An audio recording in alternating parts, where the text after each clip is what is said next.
नमस्कार, स्वागत है आप सभी का लोकतंत्र में। मैं हूं आपके साथ कुमार कुणाल धीरज। आज लोकतंत्र में बात करेंगे पश्चिम बंगाल में हुई बिहार के छात्रों से मारपीट के बारे में। पश्चिम बंगाल में का वो प्रकरण सामने आने के बाद स्थानीय पुलिस ने सिलीगुड़ी में बिहार के लड़कों से मारपीट के मामले में एक व्यक्ति को हिरासत में लिया और इस मामले ने सियासी तूल भी अब पकड़ लिया है। घटना का वीडियो वायरल हुआ, जहां 2 आरोपियों को अब गिरफ्तार कर चुका गया है। पिटाई के वायरल वीडियो पर कार्रवाई होने से बिहार में आरजेडी और जेडीयू में सियासी फायदा लेने की होड़ लग गई है। वहीं ममता सरकार को निशाने पर भी लेने में कोई कोर कसर नहीं छोड़ी जा रही है।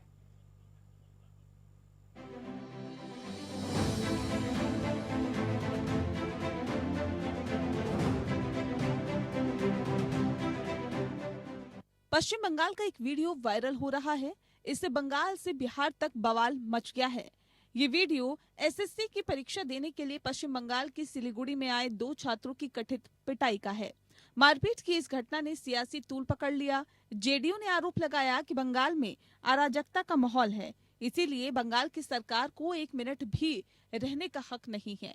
वहीं बीजेपी को भी ममता सरकार पर हमलावर होने का मौका मिल गया। उधर बंगाल सरकार सफाई देती हुई नजर आ रही है। ममता बनर्जी की सरकार जहां रोहिंग्या और बांग्लादेशी घुसपैठियों के लिए, मुसलमानों के लिए रेड कारपेट बिछा के रखती है, वहां अपने ही देश के बच्चे, बिहार के बच्चे अगर जा रहे हैं वहां एग्जाम देने के लिए, उनके साथ गुंडाई कर रहे हैं, मार रहे हैं, पीट रहे हैं, भगा रहे हैं। अरे बंगाल में कोई कानून है क्या? बंगाल में कोई कानून नहीं है, कोई सरकार नहीं है। बंगाल में अराजकता की स्थिति है, इसलिए बंगाल की सरकार को 1 मिनट रहने का हक नहीं। टीएमसी ने जानबूझ के ये सब कर रहा है, इसलिए कर रहा है नेक्स्ट चुनाव में ऑपोजिशन को खत्म करने के लिए एक कोशिश कर रहा है। इसका पास सीधा सीधा जनाधार नहीं है, और जो बीजेपी आंकड़ा में 22-21 नहीं मिला, 12 मिला, ये ठीक है। बिहार से पलायन का मुद्दा अक्सर सुर्खियों में रहा है और बंगाल में छात्रों की पिटाई के बाद ये मुद्दा एक बार फिर से सामने आ गया है। अगर बात भारत के राज्यों से काम धंधों की तलाश में आए दूसरे राज्यों को पलायन की करें, तो देश के 2 राज्यों की कुल पलायन में 50% हिस्सेदारी है। दूसरे राज्यों में नौकरी की तलाश के लिए जाने वालों की संख्या में करीब आधे केवल बिहार और उत्तर प्रदेश से हैं। केंद्रीय श्रम एवं रोजगार मंत्री ने जो आंकड़े पेश किए हैं, उनके मुताबिक बिहार से 2 करोड़ 90 लाख से ज्यादा लोग दूसरे राज्यों में जाकर नौकरी के लिए पलायन कर चुके हैं। ये केवल वही संख्या है जिन्होंने अपना नाम ई श्रम पोर्टल पर रजिस्टर कराया है। बिहार में 90% मजदूरों की मासिक आय 10,000 से कम है। बिहार उत्तर प्रदेश से सबसे ज्यादा युवा दिल्ली, मुंबई, बेंगलुरु, गुजरात, पंजाब और सिकंदराबाद रोजगार के लिए पहुंचते हैं। रोजगार के तौर पर सबसे ज्यादा मजदूरी करते हैं। Bureau report, APN.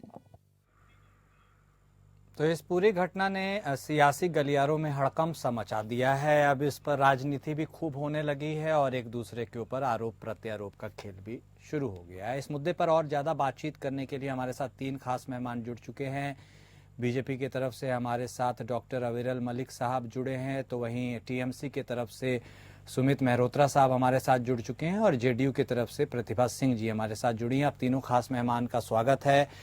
सबसे पहले चूंकि बंगाल में सरकार टीएमसी की है, तो अविरल मलिक साहब सबसे पहले आप ही के पास आते हैं कि आप वहां पर विपक्ष की भूमिका निभा रहे हैं। आखिर हर बार, अभी पिछला प्रकरण हमें याद है जब वह उस जूनियर डॉक्टर के साथ कथित बलात्कार और उसके बाद उसकी हत्या हुई, उसको भी काफी दिनों तक वह आप लोगों ने उसको उस रोड पर उसके लिए प्रदर्शन किया, धरना दिया और अपनी आवाज बुलंद की। अब जो बिहार के स्टूडेंट्स जो एग्जाम देने के लिए गए थे, उन पर जो मारपीट का यह मामला सामने आया है, इस पर अब बंगाल बीजेपी का क्या स्टैंड है और आप इसके लिए क्या कुछ करने की सोच रहे हैं? मालिक साहब जी। नहीं, देखिए, जहाँ तक विषय है बंगाल भारतीय जनता पार्टी का और जिस प्रकार से मुख्य रूप से तृणमूल कांग्रेस का विषय है, ममता बनर्जी का विषय है, तो आखिर ये लोग क्या कर रहे हैं? ममता बनर्जी क्या कर रही हैं? होम मिनिस्टर कौन है? ममता बनर्जी हैं। पश्चिम बंगाल में कौन सी घटनाएं सामने आ रही हैं, किस प्रकार से निरंतर घटनाएं हो रही हैं, वो सबको नजर आ रहा है। और जिस तरीके से ममता बनर्जी लोकतंत्र के आधार पर नहीं चल रही है, लोकतंत्र को नहीं स्वीकार रही है, तो क्या तरीका है आखिर? वहां लॉ एंड ऑर्डर मेंटेन नहीं है, लॉ एंड ऑर्डर का इश्यू क्रिएट हो चुका है, लंबे समय से लॉ एंड ऑर्डर का इश्यू है। उसके बावजूद भी ये अपने आप को दूध का धुला बताते हैं, अपने आप को ईमानदार प्रदर्शित करने का एक प्रकार से कार्य करते हैं, प्रयास करते हैं, जो कि बहुत दुखद है। और वहां की जनता से जाकर स्थिति पूछी जाए, कोई व्यक्ति, इंडिपेंडेंट व्यक्ति, सामान्य सोच का व्यक्ति, जो पॉलिटिकल पार्टी से कनेक्शन ना रखता हो, वो व्यक्ति अगर चाहता है पश्चिम बंगाल के भीतर किसी शहर में वो घूम ले, उसे वहां का क्या माहौल है, वहां कौन सी समस्याएं हैं, ये मालूम पड़ जाएगा कि किस प्रकार से वहां नागरिक समस्या में है। वहां कोई लॉ एंड ऑर्डर नाम की चीज नहीं है। उसके साथ साथ ममता बनर्जी क्या करेंगी? भारतीय जनता पार्टी को कोसने का कार्य करेंगी, भारतीय जनता पार्टी के विरुद्ध बोलने का केवल और केवल कार्य करेंगी। तृणमूल कांग्रेस के सारे नेता प्रवक्ता भारतीय जनता पार्टी के विरुद्ध बोलने का कार्य करेंगे, केंद्र सरकार के विरुद्ध बोलने का कार्य करेंगे, माननीय प्रधानमंत्री नरेंद्र मोदी जी के विरुद्ध बोलने का कार्य करेंगे, जो भारत को वैश्विक स्तर पर मजबूत निरंतर कर रहे हैं। लेकिन इन्हें करना क्या चाहिए? इनकी जिम्मेदारी ये है कि वहां इनकी राज्य में सरकार है, इन्हें प्रेस कॉन्फ्रेंस बुलाने का बहुत शौक है। निश्चित रूप से इन्हें प्रेस कॉन्फ्रेंसेस आयोजित करनी चाहिए, बुलानी चाहिए। ये प्रेस कॉन्फ्रेंस बुलाएं और इस विषय को स्पष्ट करें कि आखिर ये क्या बोलेंगे संदेश खाली के मुद्दे पर।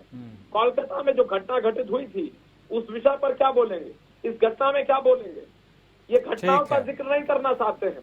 ये घबराए हुए लोग हैं, ये जनता के ऊपर अत्याचार करने वाले लोग हैं, ये जनता की रक्षा करने वाले लोग नहीं हैं, ये वोट बैंक पॉलिटिक्स करने वाले लोग हैं। ओके अविरल मलिक साहब, ठीक है। हमारे साथ सुमित मेहरोत्रा साहब भी जुड़े हुए हैं टीएमसी के तरफ से, उनसे भी बातचीत करेंगे, उनका रुख करते हैं हम। मेहरोत्रा साहब, आपको क्या लगता है कि लगातार पिछले कुछ दिनों से विपक्ष आपको निशाने पर ले रहा है, या आपको ऐसा लगता है, या वाकई में कुछ ऐसी परिस्थितियां पश्चिम बंगाल में उत्पन्न हो गई हैं जो विपक्ष को यह मौका दे रही है कि वह आपके ऊपर हमलावर हो सके? खासकर यदि ताज़ा मुद्दे की बातचीत करें तो इसमें क्या कुछ निकलकर सामने आया कि, और आखिर इस मुद्दे को जो इतना तूल दिया जा रहा है विपक्षियों की तरफ से, उस पर आपका क्या टेक है? मेहरोत्रा साहब। कुणाल भाई, आपका बड़ा अच्छा सवाल है। आज विपक्ष में भाजपा है वहाँ पे बंगाल में, ये मुद्दा देख रहे हैं कि हमें मुद्दा मिले बंगाल को किस तरीके से बदनाम करा जाए, ममता बनर्जी को बदनाम करा जाए। आज जो अभी ताजा मसला है कि पिटाई का मसला संज्ञान में की गई है हमारे, कि बिहार के लड़के की पिटाई कर दी गई है। अभी आपको मालूम होगा कि कुछ दिन पहले एक नर्स के संग में, वहाँ पे बेटी के संग में, बहन के संग में जो कथित कांड हुआ था, उसको लेकर के भी बंगाल बहुत ज्यादा सेंसिटिव है सारी चीजें। तो हो सकता है कि जो वीडियो हमने देखी है उस व्यक्ति से पूछा गया है, तुम कहाँ के हो? बिहार के हो? हम बिहार के हैं, एग्जाम देने आए हैं। उस व्यक्ति से आईडी मांगी गई, वो आईडी नहीं दिखा पाया।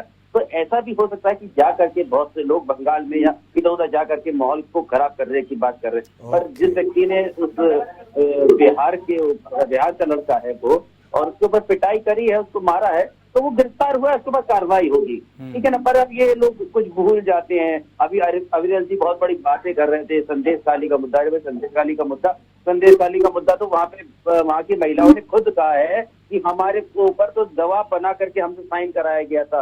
अविरल जी, आप भूल गए लोकसभा चुनाव के अंदर वहाँ पे हमारी सीट भी जीती है संदेश खाली में, जनता ने जिताया है। अगर इतना ही बड़ा आप लोगों ने मुद्दा बनाया था, आप लोग भूल जाते हैं महाराष्ट्र में जब बिहारियों को और उत्तर प्रदेश के वासियों को मारा जाता है तब आप नहीं बोलते हैं, आपकी गवर्नमेंट में मारा जाता था तब आप नहीं बोलते। अभी आज महाराष्ट्र के व्यक्ति की उत्तर प्रदेश में हत्या कर दी जाती है, आप नहीं बोलते हैं। अब बरेली में आंवला एक जगह है, मराठा एक व्यक्ति है, उसकी हत्या कर दी गई है। प्रशासन अभी तक 3 दिन हो गए हैं, सुराग नहीं जुटा पाया। आंवला की घटित घटना है महाराष्ट्र के व्यक्ति की, आप मुझे बताइए, उत्तर प्रदेश में भी आपकी गवर्नमेंट है, महाराष्ट्र में भी आपकी गवर्नमेंट है, जनता मर रही है, जनता त्रस्त हो रही है, आप इसके ऊपर कुछ नहीं बोलेंगे। लोग को दिहाड़े लोगों को मार दिया जाता है, लूट हो रही है, आप इसके ऊपर कुछ नहीं बोलेंगे। आपको हर समय एक ही चीज है कि बंगाल में हम किसी तरीके से ममता बनर्जी को बदनाम करने का काम करें, ममता बनर्जी को बदनाम करें। हमें क्या मिल रहा है ममता बनर्जी को बदनाम करके? हमारे पास अविरल भाई, एक मिनट मलिक साहब, उनको कंप्लीट कर लेने दीजिए, आपके पास आएंगे। हाँ अविरल जी आप जब बोल रहे थे, मैं शांतिपूर्ण तरीके से, हम भी सुन रहे थे। हाँ, बोलिए Audience मेहरोत्रा भी सुन रही साहब, थी। बोलिए बोलिए।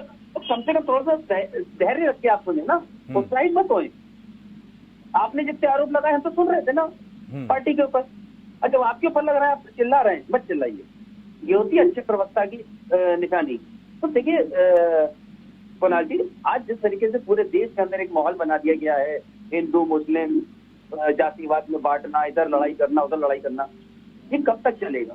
रोजगार की बात करें, नहीं करेंगे ये लोग। आपने अच्छा मुद्दा उठाया है। 1 मिनट मेहरोत्रा साहब, रोजगार की बात की है तो प्रतिभा सिंह जी भी हमारे साथ जुड़ी हुई हैं जेडीयू की तरफ से। प्रतिभा जी, आपको ये तो मानना होगा, आपने टारगेट तो कर लिया कि चलिए मारपीट हुई है, बात ठीक है, गिरफ्तारी भी हुई है, अब जांच आगे बढ़ रही है, लेकिन इस मारपीट के पीछे क्या कहानी थी? आखिर आप लोगों ने तो रोजगार नहीं दे पाया ना। यदि बिहार के ही छात्रों की बात करें, युवा की बात करें, बिहार वह राज्य है जो अग्रणी है पलायन में।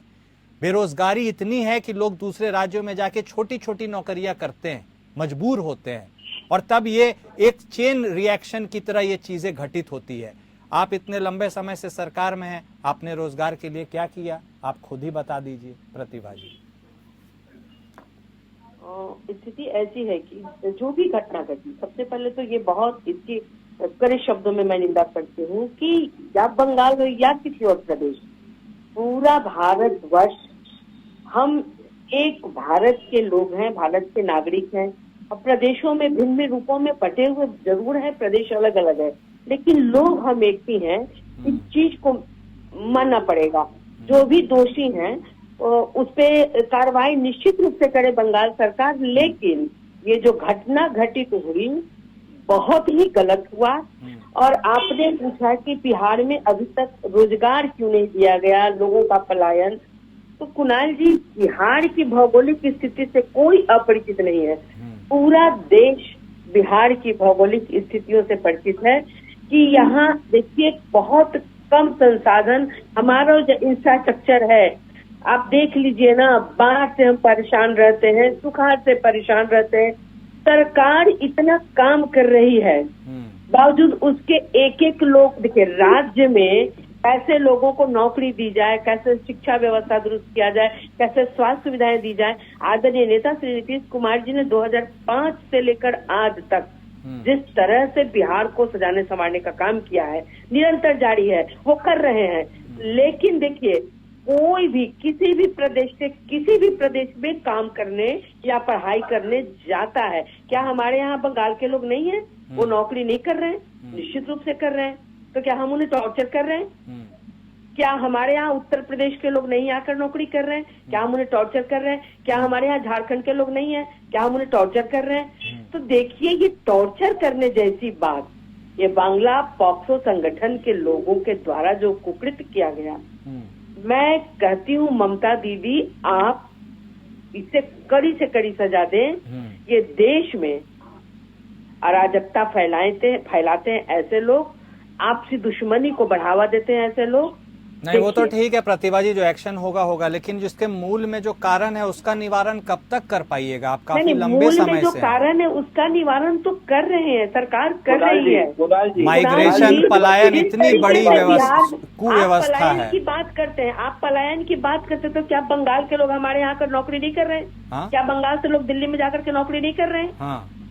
अरे भाई, देश में हर राज्य को अधिकार है। प्रतिभा जी अपने का विकास नहीं बता पा रही है, कहीं भी पढ़ाई करने जा सकता है, कहीं भी नौकरी अभी आपको ताजा मसले मालूम होंगे एक ठीक है, लेकिन जो पलायन की बहुत ठीक है, आते हैं मेहरोत्रा साहब आपके साथ। प्रतिभा जी हमारे साथ अभी जुड़ी थी, उनको कहीं निकलना है। आपका प्रतिभा जी शुक्रिया, आपने अपनी बात रखी। बंगाल में जो घटना हुई उसको लेकर अब पूरे देश में सियासत हो रही है और इसी पर हम चर्चा भी कर रहे हैं। हमारे साथ हमारे दोनों खास मेहमान लगातार जुड़े हुए हैं। मलिक साहब, लेकिन एक बात तो जो मेहरोत्रा साहब ने कही वो भी गौर करने लायक है कि आप जो जहां पर गैर बीजेपी की सरकारें उसको आप तुरंत पिकअप कर लेते हैं, लेकिन जहां पर बीजेपी या आपके सहयोगी की सरकारें और वहां इस तरह की कुछ घटनाएं होती हैं तो आप उसको उस तरह से हाईलाइट नहीं करते हैं। एक तो मेरा सवाल यह है कि क्या आप सबको समान नज़र से नहीं देखते, समान नज़र से हर एक राज्यों को?